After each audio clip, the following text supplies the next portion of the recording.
This is Behind the Walls Talk with your founder, William McCallum, and I thank you for visiting this domain.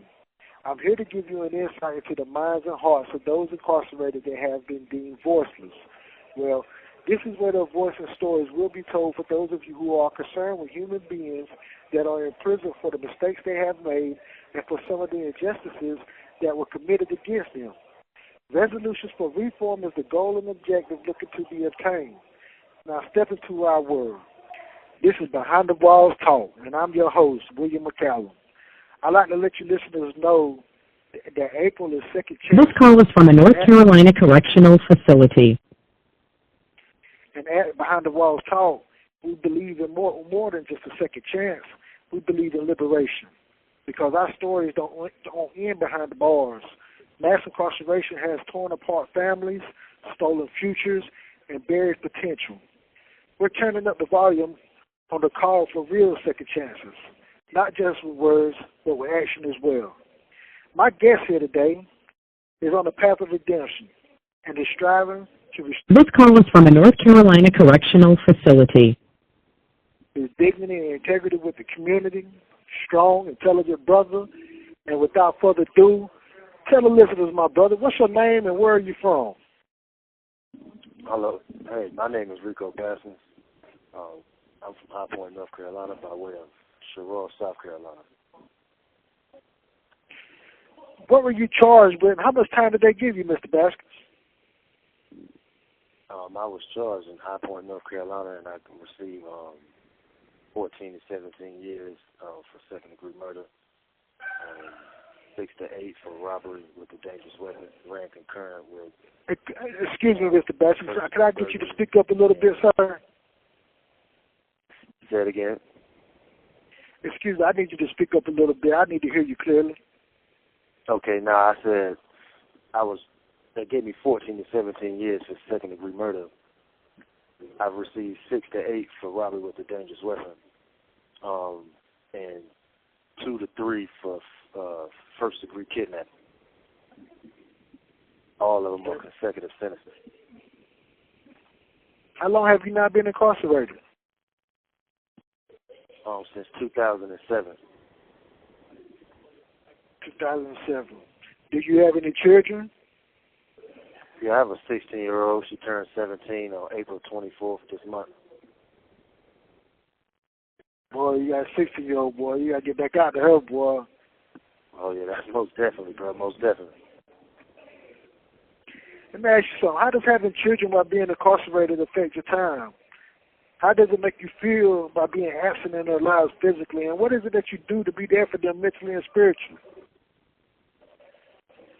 Well, I like to, keep the communication because, you don't, after doing all this time, you don't want them to resent you for missing a big portion of their life.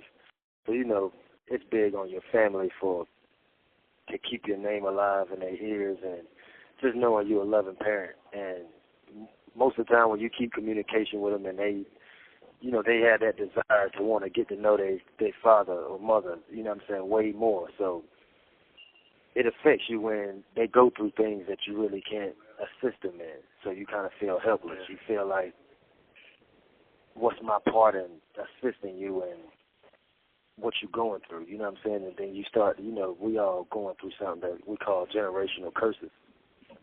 So we're trying to break those generational curses, and you start to see kids doing the same exact things that our parents was doing. You know what I'm saying? Well, me per se, you know what I'm saying, or their mom. And so we try to break those curses. You're right about that. Definitely right about that. Do you have moral and mental support for someone in society? And so who are they? And what would you like to say to them?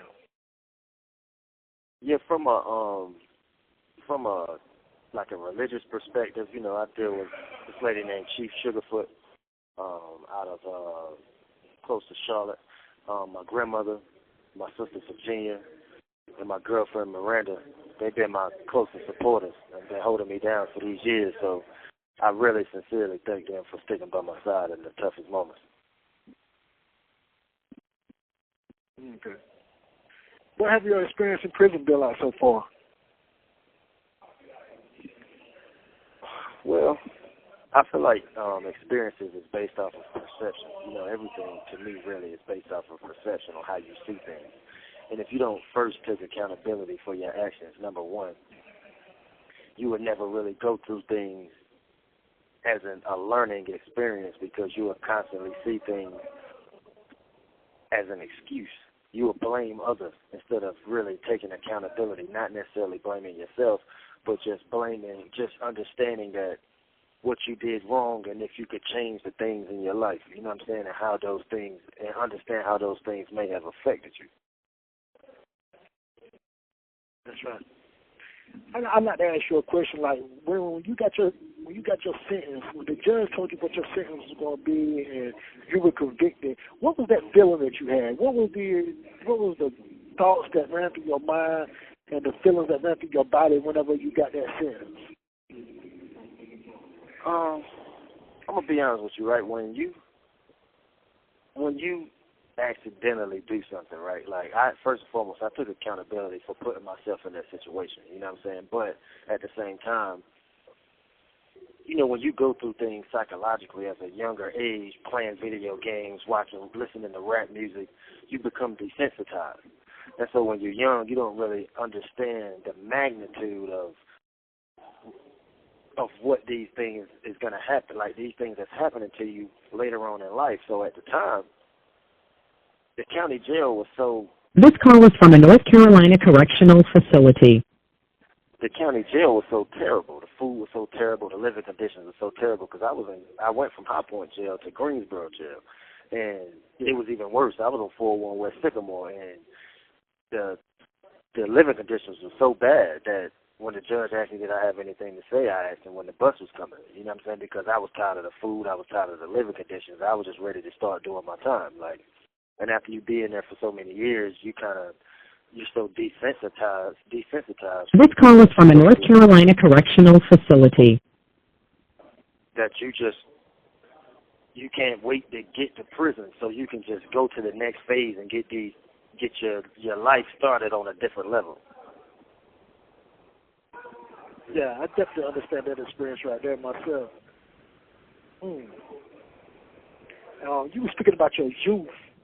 Like, what was your story? What's your story on how you grew up as a youth? The experiences you've had, the traumas you may have endured, and what it was that may have led to your incarceration. Okay, so I was in Sherrill, South Carolina, which is a small town right outside of Bennettsville.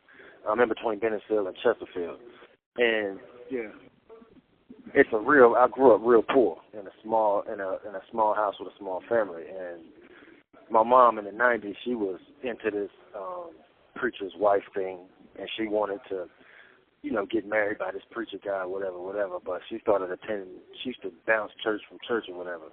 This is when I was like 7, 8, 9 years old, and I used to go with her. I was a little mama's boy, so I used to go with her. I'm the only boy. I got one older sister. So I used to go with her everywhere she went, and I used to go with her to church. And so at this time, she was going to this church with this guy, and he was a different type of individual. And he was a different type of individual. And what ended up happening was they got engaged, and pretty much they had like an engagement party, and he took her out, and at the engagement party, he put something in her drink, and it messed with her psychologically. And from that point on, she was in a mental health hospital. When she came back to, he done emptied out a bank account, and then you can't find him nowhere. He was like a scam artist to the highest degree, took everything from her. But so from 9 years old all the way until I got incarcerated, I was pretty much going from house to house homeless because I didn't have anywhere else to go. Yeah, I didn't have anywhere else to go. So she was diagnosed with hyper-religiousness, schizophrenia. That Behind the Walls talk with Mr. Baskin. Hyper-religiousness, and Mr. Baskin, schizophrenia. like I said, man, I'm sorry to hear that about your mother and everything and what she went through. Could you tell me what it was? Back and forth, and that what it is that because right before I got locked up in 2007 in October. Say the last thing you just said again. Got readmitted to the mental health hospital. What did you call it? Hyper-religiosity disorder, right? Yeah. hyper religious.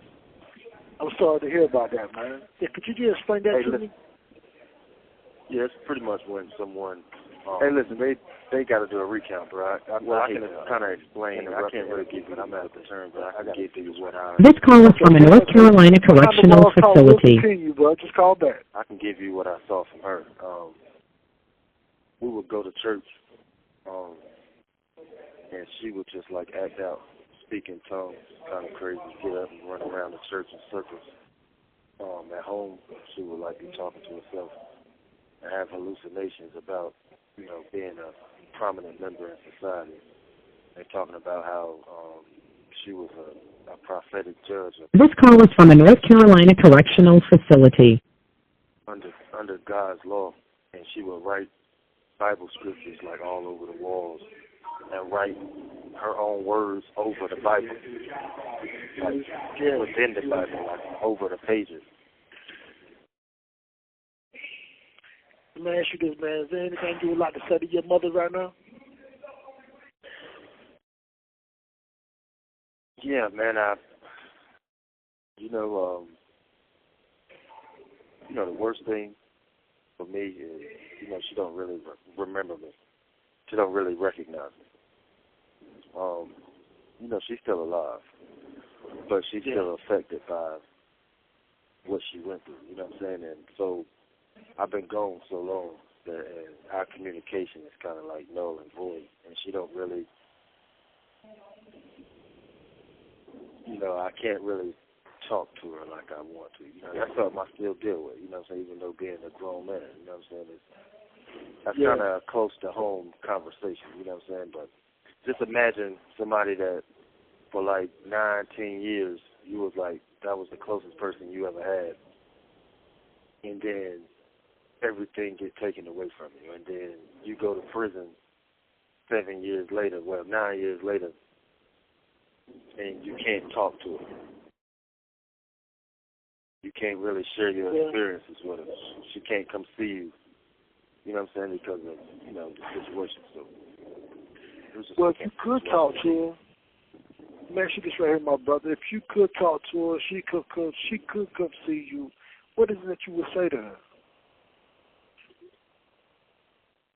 I would really just give her my experiences while I was in jail, because I remember when I was younger, her biggest thing was the inner workings of jail.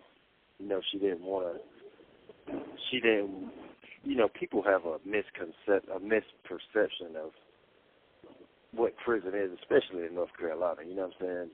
And so just by watching television, to me, I think it's not mostly a rest home and a mental health ward and a drug facility as far as like drug users.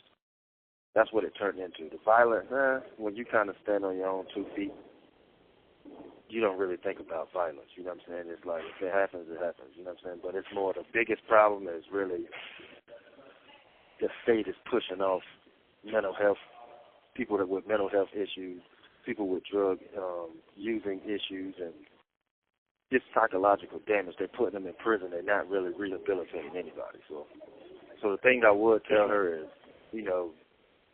I'm good, and that she raised the years that she did have with me, she raised me right. You know what I'm saying? Because I still respect the next man's space. I still take care of myself, and I hold my head no matter what. And that was all without a father. You know what I'm saying? So she did a good job. That's what I would tell her. That's right.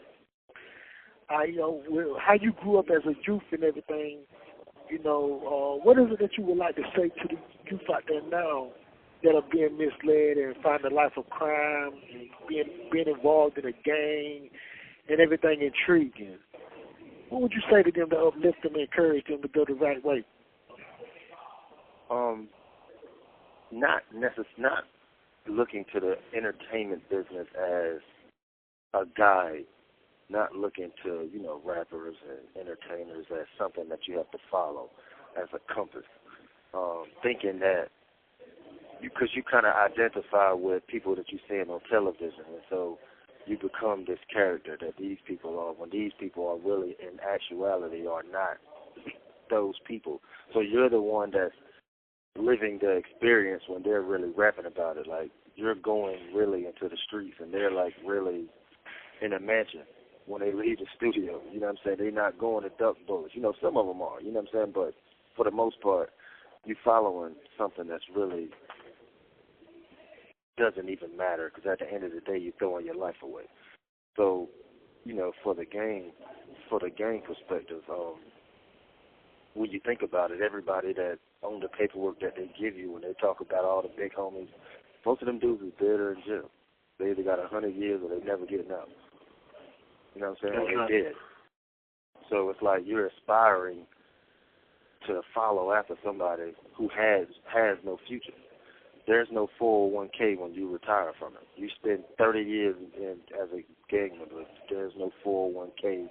There's no IRA. There's no Roth IRA. There's nothing that you're going to get. There's no invisible school board for the amount of people that you killed. There's no nothing. It's just a state of nothingness. This call is from a North Carolina correctional facility. Because once you die and go to jail, everybody is going to forget about you. You're going to be, and so in 10 years, the next guy who was 10 years old or 8 years old, in the next 10 years, the new young guy is going to be the next guy. And who you were is really not even going to be anything. That ain't even going to matter. Your reputation is going to be null and void. And that's all it's going to be, is a reputation with no benefit. This call is from a North Carolina correctional facility. So what I would tell the younger guys, man, is like, you know, invest into yourself while you're young. Whatever your talents are, use your talents to your best of your ability. God gave you that for a reason, and if you tap into that potential, you can take yourself out of those positions. You know what I'm saying? You can get out of the hood. You can go do something with yourself, because I'm going to tell you something. It's easy to kill somebody, but it's harder to save somebody else's life. But which one feels better? Raking the next door neighbor's yard or going to rob his house? And I've always felt good, you know, doing something good, you know, cleaning somebody's yard, painting their house. I felt a liberation afterwards. But when you do something bad, that stigma is still on your shoulders. You know what I'm saying? And no matter what, it's like the earth goes in a circle for a reason. And so everything that you're doing is going to come back. So if you put negativity into this earth, it's going to come back to you. But if you put in a good bit of positivity into this earth, I'm telling you, you're going to reap what you sow. So that's what I would tell the youth, man, is just invest into yourself and, you know, maintain a mental positiveness. Because if you don't, you're going to just live in a state of negativity, and that leads you to nowhere, into a state of nothingness. Tell it, my brother. That's what the youth need to hear, man. Hey, that's some good words right there, brother. That's some jewels right there you just dropped, man. And all the youth out there listening, man, take heed to what this brother's speaking about. We living it. We in here. And we're here now.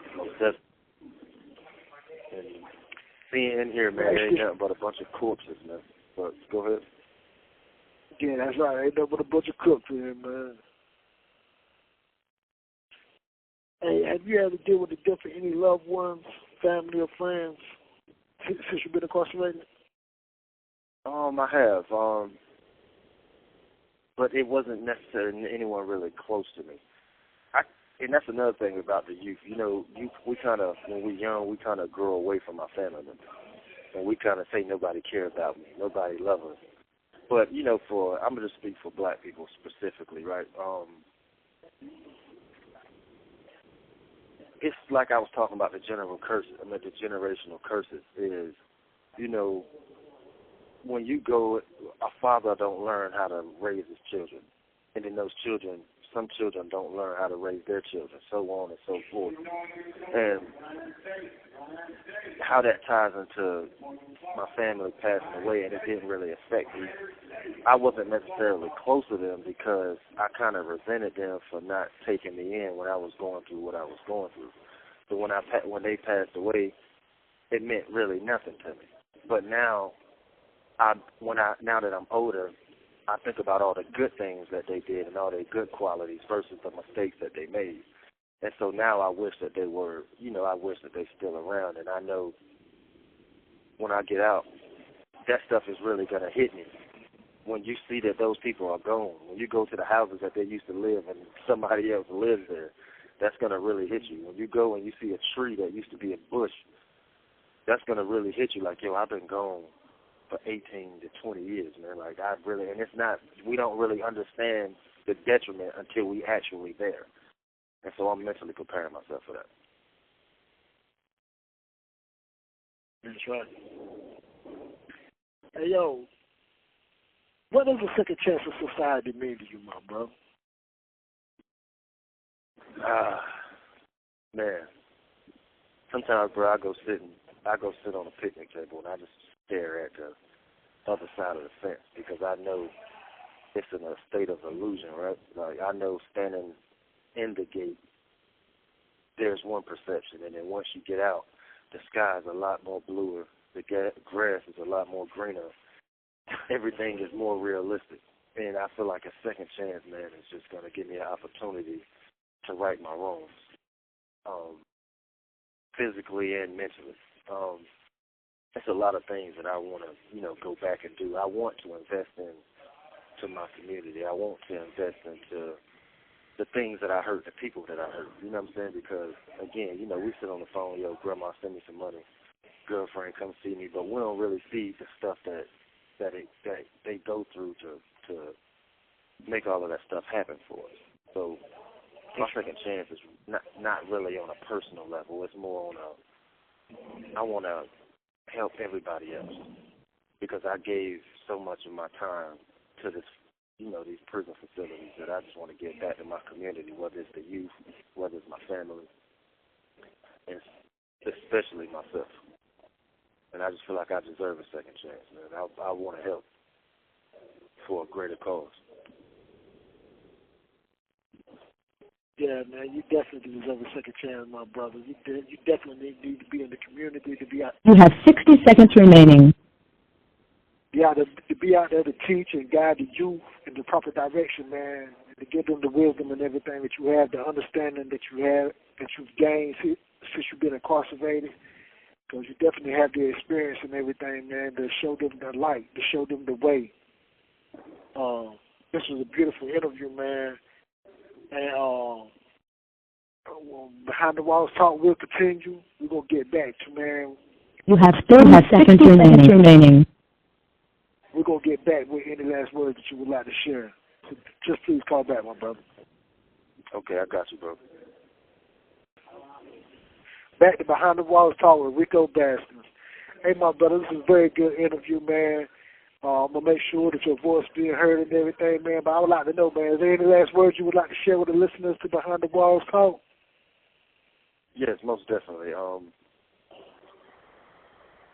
Anybody that's fighting their cases, know just as much or more than your attorney, because these attorneys, man, are looking at us as a dollar or a potential conviction. They're not really taking us seriously, no matter how big their names is. You need to know your case. You need to investigate your case. You got the law library. If you have the ability to get with guys who do know law, study. You need to study because these attorneys are jerking us day by day. I'm talking about from the biggest names to the smallest names. I don't really understand why, but this is a reoccurring event. And it really saddens me to keep seeing these guys paying all this money, these families scraping up all this money, and these people having great arguments, and they getting it wasted because these attorneys are really not trying to represent them, but just trying to get the money out of them and making sure that they either get them procedurally barred or mess up their opportunity when we fighting for our lives and they're just fighting for another check. So that's one of the things that I want to, put out there to the inmate population and the public because that really needs to be scrutinized. This call is from a North Carolina correctional facility. Yeah, you're definitely right about that, my brother. And, man, I appreciate you, man. I thank you for giving me this interview, man. You know, I wish you the best. We're going to make sure that your voice is going to be heard. You know, everybody out there that's listening to this podcast, Behind the Walls Talk, this is Reco Baskins, man, a good brother. Make sure you support this brother. His name, office number, everything is right here on the YouTube channel. Make sure it's on the website too as well. So make sure y'all reach out to this brother, support